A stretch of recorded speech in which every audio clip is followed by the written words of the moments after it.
think what this look needs is more eyeliner. Hey everybody, I'm Jesse the Lookout, and today on Quickie Comics I'm talking about Mad Max Fury Road and Furiosa. Oh, what could have been? In this 2-issue mini-comic, we watch as Mad Max murders a bunch of people and makes a new lady friend. 2 guesses for how that turns out. In Furiosa's standalone comic, we get to witness great disappointment. Both of these stories in their world are being narrated by history keepers. Miss Giddy, the woman we see in the Fury Road movie, is also a history keeper. They're people who write down the tales of their people on their skin, because in a wasteland like this, there isn't a ton of paper. So they write it on their skin in an attempt to preserve them.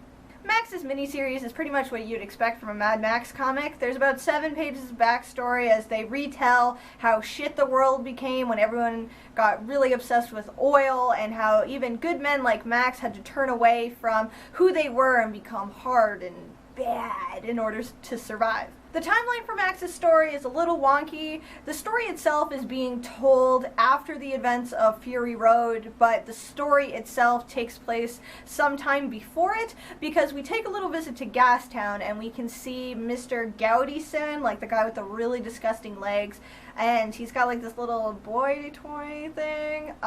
So we can kind of guess that it happens before the movie, but I mean, Mad Max continuity, it's for suckers. I'm really only kind of guessing at this because the History Keeper seems to be talking about Max like they've already met him, and then the last few pages of the 2nd issue, it shows one of Joe's sons talking to a faceless wife about how to maintain her power over the water supply, which, like, I thought was kind of lame, because the whole point was that they're here to share it and nurture and take care of everybody.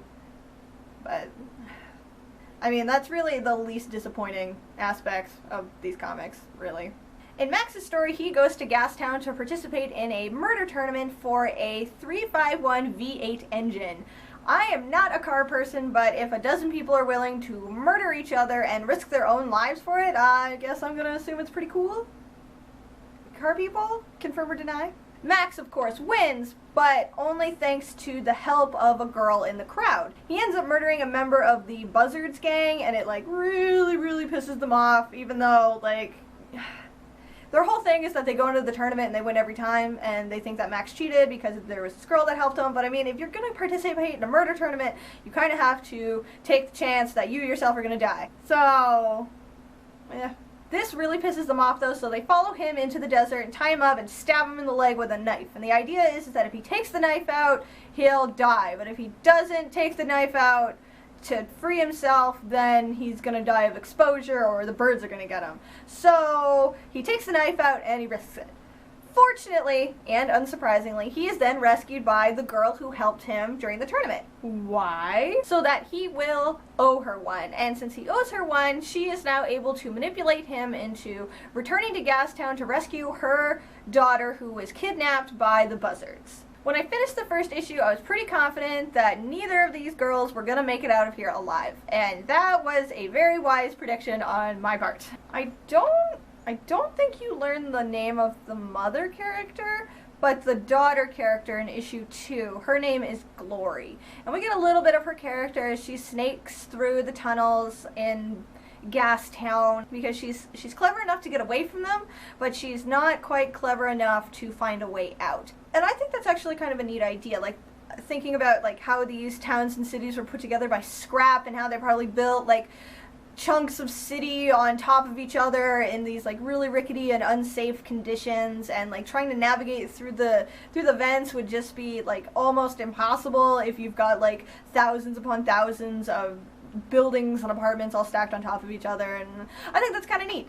But since this is only 2 issues, Max finds her and then pulls the whole "your mom gave me your teddy bear so you trust me" thing. So she does trust him, and then the 2 of them kind of team up for the rest of the issue. The next 16 pages are very action-packed and can kind of be summed up thusly. Smash, bang bang, running, Max gets a car boner, car noises, bang bang, freedom! Even though I'm being very dismissive of these pages, the art in them is really well done. The staging and the line work and just the action itself, like, it flows all very nicely, and I don't ever have to wonder about who got where, or what's happening, or like why this guy's dying or like where these explosions are coming from. Like, it's all choreographed very well. It's a very good action comic. Max returns Glory to her mother, and the same thing happens to Max that happens in all of his stories.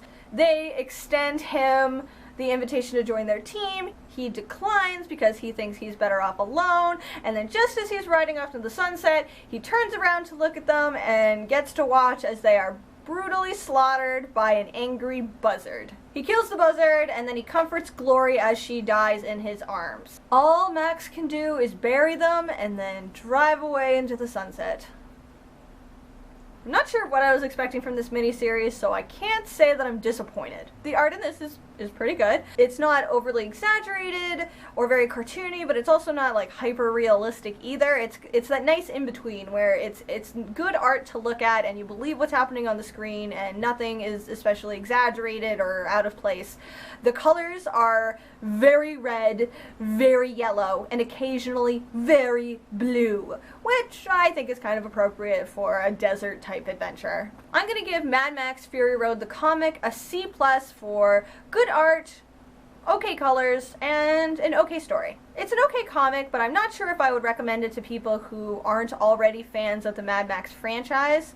It doesn't really expand on anything that you know. You can kind of make the leap that the girl who dies here is the same girl we see get run over in flashback form in the movie, but she might not be. Like, I mean, they're not really going out of their way to confirm that, and you really, it's just a comic about a guy who just, like, kills a lot of people. There is a little bit of lore tucked away in, like, tiny little places, and you get a little bit of character here and there, but for the most part, it's an action comic. Lots of action, lots of explosions, not a ton of character. It's there, but there's not very much of it.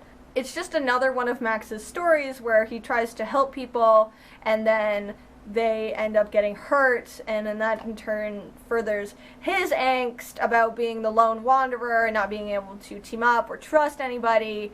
But, I mean, if he did, then, like, where would Fury Road be? I did enjoy it. I thought it was fun, but I wouldn't say it's especially remarkable. Unless you really liked the movie. If you really liked the movie and you want to see more Mad Max doing Maxy things, then go for it. Next up, I'm going to talk about Mad Max Furiosa. I'm so disappointed in you.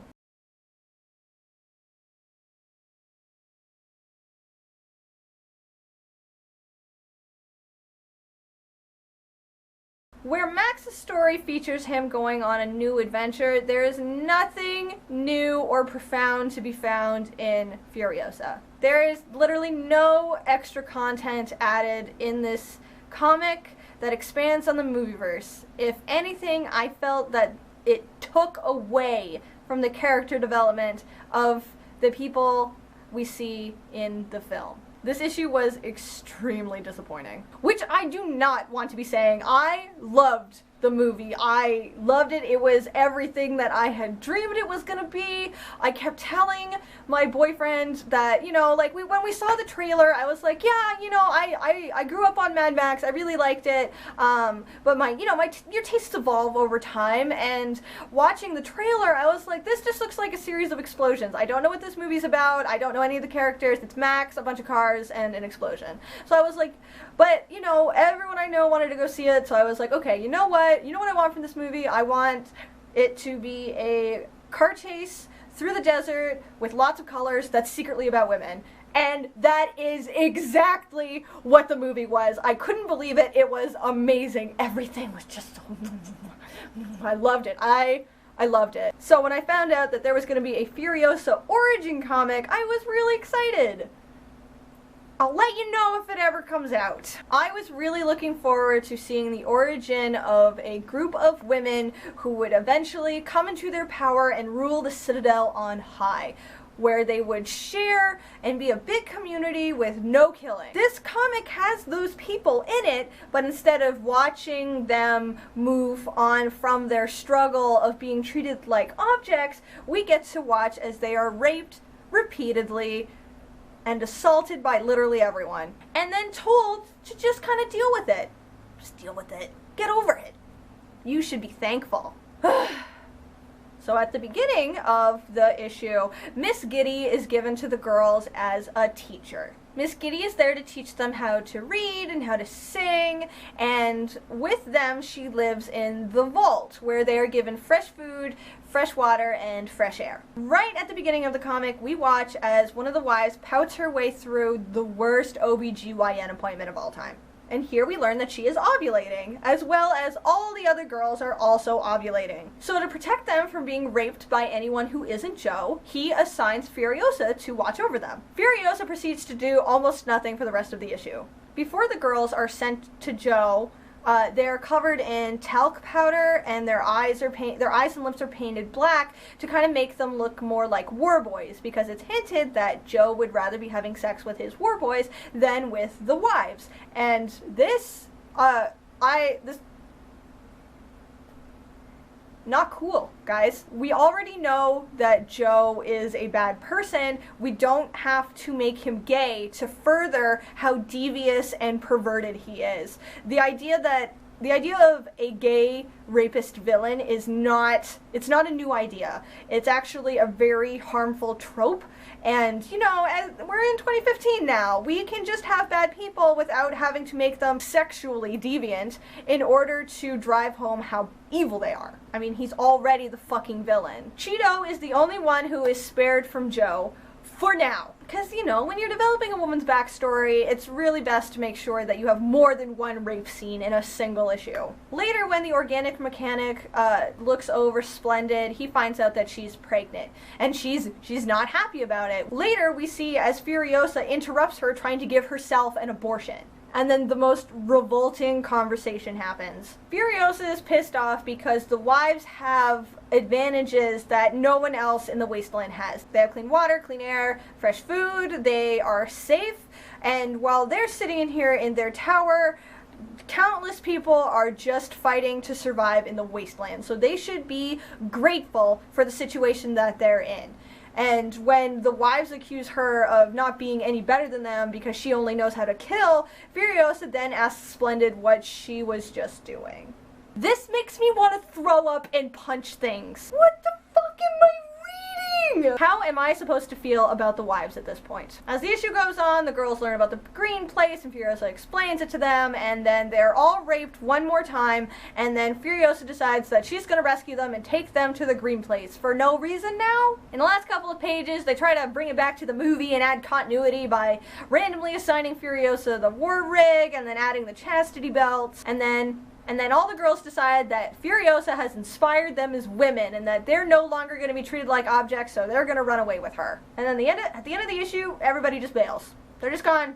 And then the movie picks up where the issue ends. This comic tried to show you how awful it was to be one of the wives, but instead of going into how being treated like an object isn't ideal, and how that's a thing that happens to women today, and emotional conflict of being safe but not actually having a life of your own, and wanting to express your individuality and come into yourself as a person, but instead all they did was assault them repeatedly. Everyone, even Furiosa. And then it tells them to be grateful for it and to show humility, and then when the time comes for them to take ownership over themselves, we're supposed to respect their gumption and their spirit. One thing I really enjoyed about the movie is that it didn't feel the need to show you the rape scenes. When the wives told you it was terrible, you took their word for it. You didn't need to see it to believe it. All this comic did was remind you of all the same things that you knew from the movie. Didn't expand on anything. You didn't learn anything about Furiosa or the wives.